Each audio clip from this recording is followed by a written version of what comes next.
so sleepy. I literally don't even have the energy to do this, but I know that if I don't film this now, it's not getting done this week. This is kind of my only chance to do it, so we're gonna forgo any sort of intro today, guys, because I just need to jump in. March wrap up. Yes, it was March. I read 18 books. I read a lot of great books. I've had an amazing reading year so far this year. Literally so many 4 and 5 star reads. So yeah, let's jump in. All right, this first one is kind of a bad one to start with because I literally can't say anything about it. And that is The Devil's Advocate by Ashley Jade. This was the first book that I read this month. This is the second book in a duet. I think it's called The Devil's Playground Duet. So I read the first part in February, read this one in March, and like I said with that first part, I literally can't tell you really anything about this. It really is best to go in blind. Like when I heard that from people, I was like, yeah, whatever, tell me more. No one did. I went into it blind and I was like, this is the way to do it, and it really is. I'm not going to tell you anything except that it is like a taboo, forbidden, darker romance. Yeah, anyways, I gave this 4 out of 5 stars. I really loved this duet. I'm really loving Ashley Jade, and I really enjoyed her writing in this. I loved that all of the characters, all of their motives, like I couldn't trust anyone. I didn't trust a single character in this. I couldn't tell whose side everyone was on. So it made it like a very enjoyable reading experience because I really couldn't tell like who I was supposed to be rooting for. Next up, one of my favorites that I read this month was Sea of Ruin by Pam Godwin. I gave this 5 out of 5 stars. This was my first ever historical romance and it was incredible. I need more pirate books like now. This was so good. So this one follows Bennett and I don't know where she's living. I don't even know what year this was. What year was this in? Does it say? Was it like 1714 in province of Carolina. So Bennett her mother is like a society type woman and is trying to like, you know, make Bennett one as well. But Bennett has no interest in that. She wants to be a pirate and her father only comes and visits her every once in a while because he is a pirate and she like really admires him. Some things happen though, and then she ends up being on the run after some events early on in this book. And then we have a bit of a time jump to in the future. And I'm not gonna really say any more about like the future because I do feel like, again, like I don't want to get too spoilery with anything, but this is like a love triangle, but a love triangle in the best way. Like I loved this whole dynamic. I can't say more. So it ends up following Bennett, Ashley, and Priest. So Priest is a fellow pirate that Bennett is entangled with. And shortly after they are reunited, Bennett is kidnapped by Ashley, what is his name? Lord Ashley Cutler, and he's a pirate hunter. So he catches her, takes her captive, and is taking her to the gallows. It's a love triangle. Super dark, guys. So please be careful going into this one. I feel like just with Pam Godwin's work in general, it's gonna have a darker edge to it, and this one definitely is darker with some things that happen to Bennett, things that happen between the different relationships. But yeah, I just loved this. I thought it was so fun. I love the pirating adventure. Bennett was such a great heroine, such a strong, fun heroine to follow. And yeah, for my first historical romance, I really, really enjoyed this. And then right after that, I read King of Libertines, which is a Sea of Ruin novella. So this one follows Priest and Bennett pre-Sea of Ruin. So when I said that I was going to read this first, I had someone be like, no, that's going to spoil things. It wouldn't have spoiled anything really. So you definitely could have read this first. This is like a prequel novella, so you can read it before or you can read it after too, like I did. Like it doesn't really make any difference. I gave this one 3.5 out of 5 stars. Like it was fine. I don't necessarily think it was like super necessary, but I guess I did like the addition that we got and like some of the backstory that we got for this. It's fine. I think worth reading, but nothing like, I don't know, super special about it. What did I read next? I read You're Mine Tonight by Lucia Franco. So this was a like free ebook release. It is definitely shorter. It is much more of a novella length. And I believe it is like a prequel. I think she's making a part 2 and maybe that's gonna be like a full-fledged book. But anyways, I ended up giving this one 4 out of 5 stars. This one follows Roxy, River, and what is that third dude's name? I cannot recall the third dude's name. It's a love triangle. So what is it with me and love triangles this past month? It's another love triangle situation. So anyways, Roxy is a Hollywood socialite, plus-sized heroine who is out at a party having fun, and she ends up seeing this one guy. She's interested. They end up having a great night together. She ends up leaving his home to go to an audition the following morning, and then at this audition, she meets this new dude, this actor dude. I don't know who was River. I don't know if he was the bar dude or if he was the actor dude. But anyways, she meets this other guy and she kind of hits it off with him. So then, yeah, oh my God, do I have a stain on this sweatshirt? I cannot see, on camera you can see that. I cannot see that in person. Clearly it doesn't look like there's anything on my sweatshirt in person. Dude, do I have multiple stains on this? What the hell?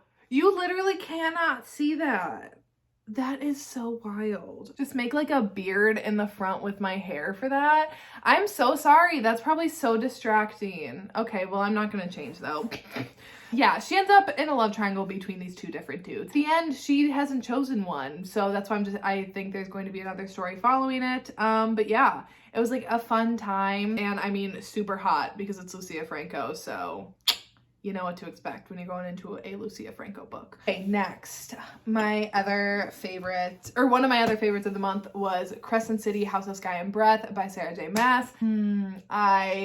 I really loved this. I ended up giving this one 5 out of 5 stars. However, if you did watch my ranking the Mossverse video, I did kind of explain. I went more in depth with like spoilers and things in that video. I'm not going to spoil anything in this one, but I will just say that I think if the ending would have gone a little different, this would have been 4 out of 5 stars for me. This was pretty slow, honestly, through the first half of it. As much as I love these characters, I just do think that this world, like, there's so much plot and still so much world building that was done in so many characters that it was kind of hard for me to get like zeroed in on the story. I don't know what it was for me, but this one was just really slow to start for me. But by the end, I loved it as a whole, and I obviously love Bryce, I love Hunt, I love Rune, Danning, Crown Prince of the Velbaran Fae. I love the frat pack. I love so many characters in here. I'm obviously, I think like everyone else, waiting with bated breath for the 3rd book. If you want to hear more of my like spoiler thoughts, you can go to that video. I purposely spoiled everything in there so that I could get like my full brain spewed into that, where this I knew I was gonna have to like hold it a little bit because I didn't want to spoil anything for just the general public. Okay, next I read Truly by Carmel Rhodes. This book I'm still so torn on, guys. I am so torn about this book. I did end up giving it 3.5 stars because I was going back and forth between 3 and 4. So I'm like, you know what, we're just gonna do 3.5. So this one follows Truly and Noah, and it's like a coming of age. It says it's a dark romance. I don't really think it's that dark. I'll talk about that in a second. And then it's like ex-boyfriend's brother. So Truly is dating Noah's brother. Can't remember his name. Not sorry. They're dating, and on the day of graduation, summer of senior year, he breaks up with her. So Truly is like, what the fuck? Anyways, she ends up going to this party, and Noah, his older brother, is there, and they have an encounter, and things go from there. And Truly ends up going on this road trip over the summer with her best friend to like commemorate her mother, who did a similar road trip, who is now passed. So she kind of did it to like connect with her. Here's the thing. This was my first book by Carmel Rhodes, and I loved the writing style. I really liked her writing. It just like, it worked with me. It jived with my brain. And I loved Truly, and I loved the idea of her going on this road trip to like kind of reconnect with her mother, even though she's passed, and that we had these like diary entries from the mom that were getting throughout the way. Like, I thought that was so great. There was one blaring fucking issue in this book for me, and that was Noah. I hated this character with my whole being. Truly. He annoyed the absolute shit out of me. I have such anger towards this character. I think part of it had to do with the first encounter that they ever had, and this is where I'll say that this was the darkest part of the book, was that there was an encounter with Truly and Noah that was very much non-con. It didn't even seem like, it didn't read to me like dub-con, because it wasn't like, and I'm thinking of some other situations where it's like they're saying no, but that's like part of the game. And like in the heroine's perspective, you know that like she does actually want it. where it was very clear to me that Truly did like not. So that happened, which I was like, okay, I'll see where this goes, like follow it through. I read a lot of dark romance, so really like shit doesn't surprise me anymore. But it was after the fact that then Truly was like actively scared of him, and he just kept on getting up in her business. He kept on showing up everywhere that she was, where I was like, dude, you just need to back the fuck up and give her some space, give her some time. And this man was just like a flea. Like, he wouldn't get away. He was just like constantly right there. I hated Noah, and I was never on board with their relationship whatsoever. That I was like, how do I rate this when like it is a romance? And I so hated the romance, but I so liked other elements of the story. So anyways, 3.5 stars for me. I definitely want to read more by Carmel Rhodes. As I said, like I already added Cherry Bomb to my TBR for April, because I do think I want to try more with the writing and like the characters, other characters. It was just Noah that I'm thinking was just, oh, I want to tussle. Okay, next then I read The Dancer and the Masks by B. Page. This is a part 1 in a duet, and this is reverse harem, captor captive, dark, billionaire. Yeah.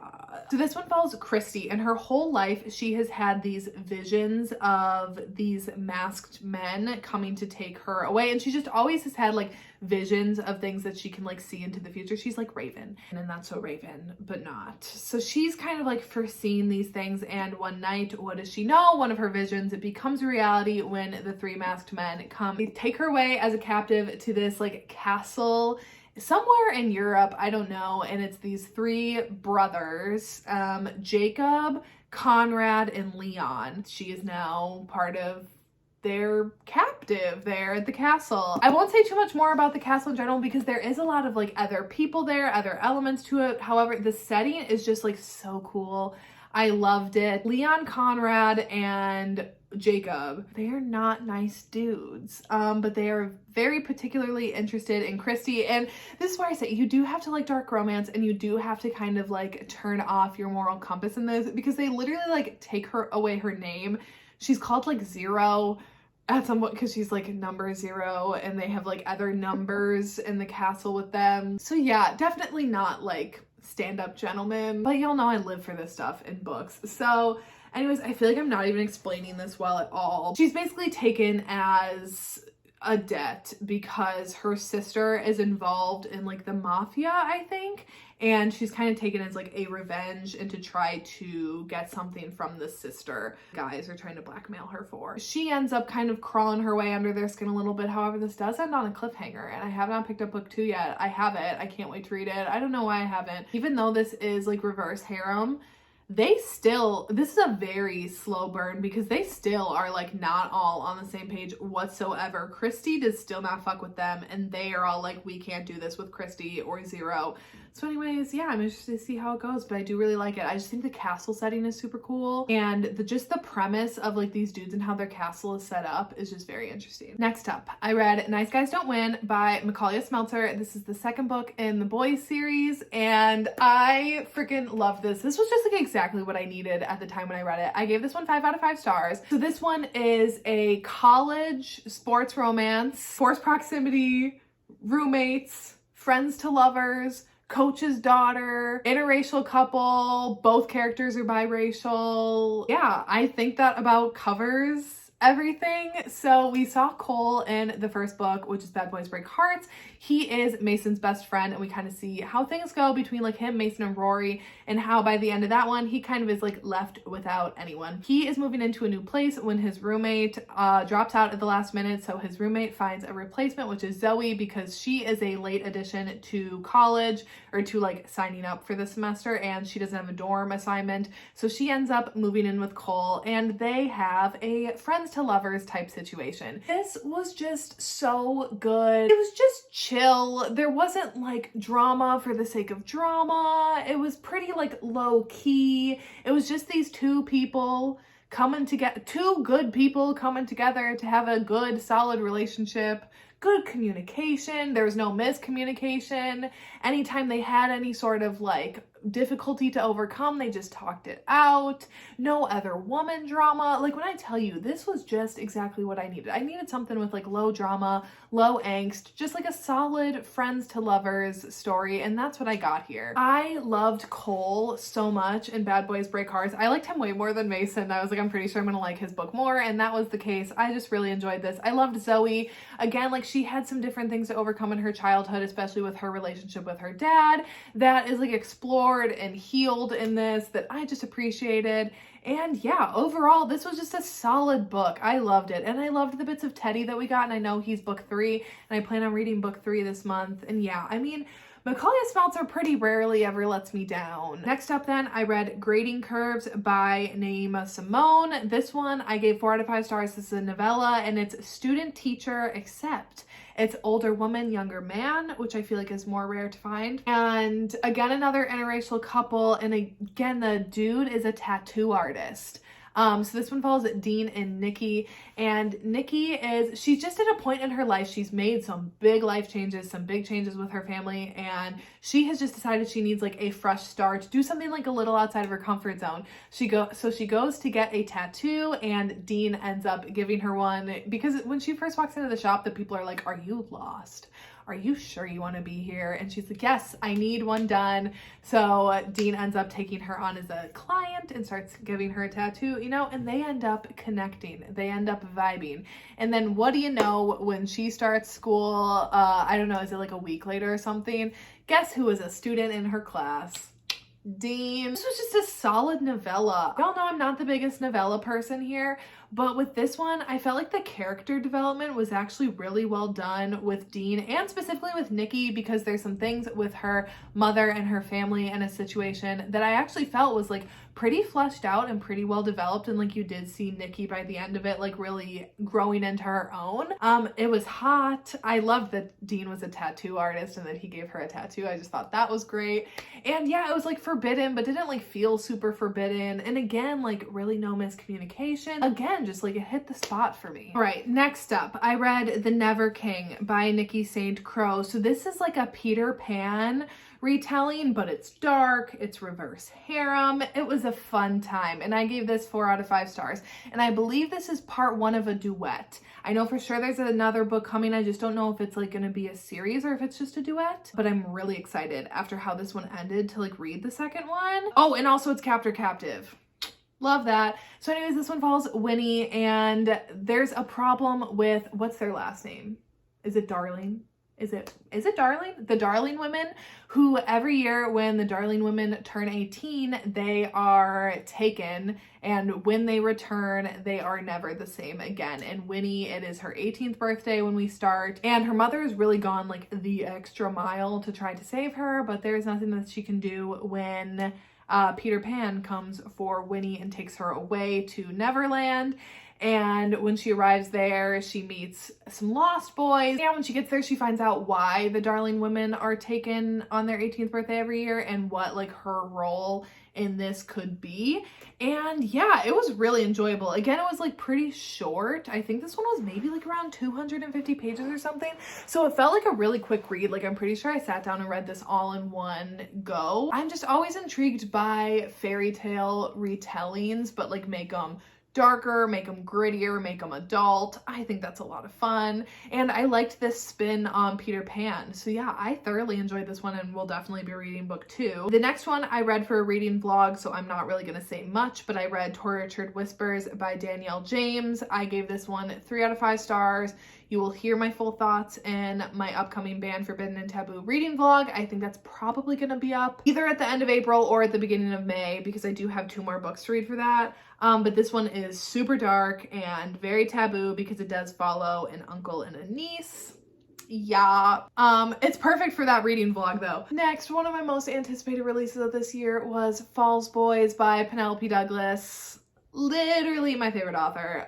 So this is the next generation of the Fall Away series by Penn. I loved that series, specifically Falling Away. It's book 3. That's Jax and Juliet's book. They are my faves. So I was so excited that this next generation series was going to open up with their son, Hawk. He is our hero in this one, and this one follows Hawk and Arrow. Next generation, enemies to lovers, forced proximity, virgin hero, good boy, bad girl vibes. Again, both biracial characters, so like an interracial relationship as well. I gave this one 5 out of 5 stars. I mean, anything Penelope writes is probably gonna be 5 out of 5. I think I've never given any of their books lower than 4 stars. I literally just love their books so much. And oh, and also it's a slow burn. This is a slow burner, baby. And oh, it was so good. Hawk is like a pretty good guy, whatever. He has like his future waiting for him at college, whatever. He kind of like does what he's supposed to. But one night when he has a run-in with Arrow, who is from like the rival town, they end up witnessing a crime together, and they end up on the run together, and then they are forced to go into this little like hideout together, and hiding out from like everyone, like no one can find out where they are, like because everyone's looking for them. Police, some people from Arrow's town are looking for them. Yeah, guys, why am I sucking at explaining things today? I'm sorry. Y'all can like read the description. Or probably there's so many other people who explain this book better than me. But anyways, Arrow and Hawk are forced to hide out together even though they don't like each other. And yeah, it's great. I just love the way that Penelope develops relationships in their characters. Like the relationship between Arrow and Hawk, it just felt right. It felt natural between the two of them. It's like a natural progression, I feel like, of relationships. I loved Hawk. I loved seeing the bits of our old faves back. Like there was a scene where Arrow was at a lake, and then Jax, Jared, and Maddox showed up, and like the 3 of them together, like just the feeling that I got in my chest of like seeing the 3 of them together again. There's just such an excitement for me in next generation series, or just in series in general, when you see characters that you love like making appearances again. Oh, it can't be topped. There's just something so special about that. And yeah, I loved like the other kids introductions that we're kind of getting. I actually would really like to see Dylan and Noah Vandenberg from Credence. He made like a few little appearances in here too, which I was like, that is so cute. But also I could totally see him in like an older woman, younger man kind of situation. But anyways, I loved this. I gave this 5 out of 5 stars. I will be buying a paperback. I just haven't bought it yet because bitch on a budget. But I literally loved this book. I thought it was such a great introduction into this whole like next generation. And yeah, I have a full review up on Goodreads. So anyways, yeah, I'll shut up. I'll shut up about that. We're on to the next one. Worth Every Second by Jocelyn Soto. So this one was an arc that I ended up signing up for. Another new to me author. However, when I got the email about like this arc opportunity, it sounded exactly like right up my alley. So this one was college, sports, friends to lovers, hidden identity, and like classmates kind of situation. So this one follows Hunter and Selena. Right at the beginning, Hunter finds out that his girlfriend is cheating on him with his best friend and teammate. So Hunter, his like ego is bruised a little bit. So he's looking for something to boost his self-esteem. So he ends up finding about this online app, Hex, where you can go on and just like post pictures of yourself, but like anonymously, and just kind of like get appreciation from strangers pretty much. So he ends up posting a picture of himself. He draws the attention of another person on this app, and they begin talking. And yeah, they develop like a friendship, a flirtationship online. But in real life, Hunter is also connecting with his classmate Selena, who is a bit of like a shyer girl. She doesn't like have a lot of friends, doesn't really know what to think of Hunter when he starts directing his attention towards her. And they start building like a friendship in real life. And what would you know? They're the same people, but they don't know that, but we know that. That's a fun time. I love that like hidden identity trope when like you know it, but they don't know it, because then you know that it's going to come out and like that it's going to create some sort of problem between them. And I loved like the sports aspect of it. I have a full review on my Goodreads as well. I did end up giving this one 3.5 out of 5 stars. I did round it up to 4 because I did thoroughly enjoy the book. Like it was just fun. The writing style just like flowed. It was like very easy to read. And I did like Hunter and Selena's relationship. However, there is something that happens in Selena's childhood that we see in the prologue, but then it is not acknowledged again until literally like 68% of the way through the book.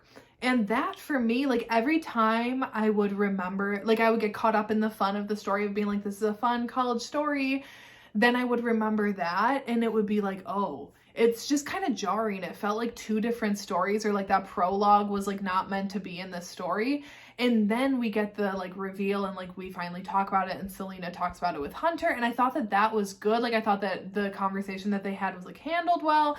I liked that. But then again, like after that point, a lot of like healing and stuff is done off page for Selena, that it just didn't make a lot of sense to me. Or like I just wish that we would have gotten more on page about her healing, and I just don't think that it had like the emotional impact or like the powerful impact that it could have, with not being discussed for more than half of the book. I don't know, that just was like my one big thing with it. And then there was miscommunication in the third act that just drove me crazy, because I don't like miscommunication. But overall, I thought that it was like a solid book, and I'm always gonna like college and sports. Next up is Addicted to You by Krista Becca Ritchie. Again, I'm not gonna say much about this one because this is for a reading vlog. I am vlogging reading the entire Addicted Calloway Sisters series.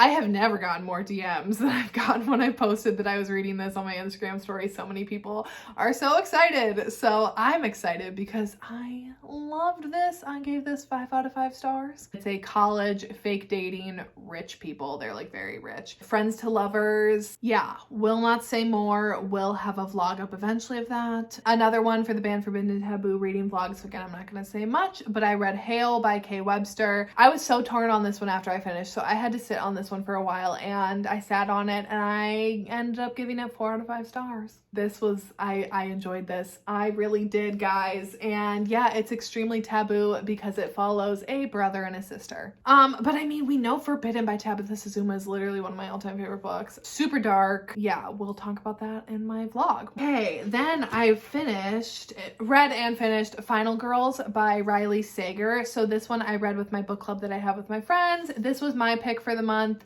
We option up like 3 people vote and we pick whatever wins the vote. This was actually my third choice, but it ended up winning, and I'm glad that I read it. Thriller following Quincy. So 10 years ago at a cabin, all of her friends were murdered and she was the only one to survive, and she lived and got away. So she was like the final girl, and she is one of 3 because there are 2 other girls who were also like the only girl to survive at the end of these different massacres. However, Quincy has just tried to put everything behind her. She's fine. She bakes now. She doesn't think about her trauma because she can't remember anything. She has completely like blocked that memory out of her mind, so she can't remember anything that happened at the cabin that night. It isn't until Lisa, who is one of the other final girls, turns up dead, and Sam, the other final girl, shows up at Quincy's front door and is like, hey, we need to chat. And it kind of goes from there. It was good. I liked it. I did like that the ending, no matter how many different things that like my friends and I predicted throughout the weeks of reading this, we were not right. We were sort of correct about one. There were kind of like 2 twists at the end, which was great. We were sort of correct about one, but we're not correct about the other, which was just fun. Like I liked the ending a lot. However, the reason why I give this 3.5 out of 5 stars, 1, thrillers are just never going to be my favorite. 2, the characters, I didn't like a single fucking character in this. Like truly, I didn't trust anyone. I think because like in thrillers, the writing has to kind of be a little more like evasive, at least in this case specifically.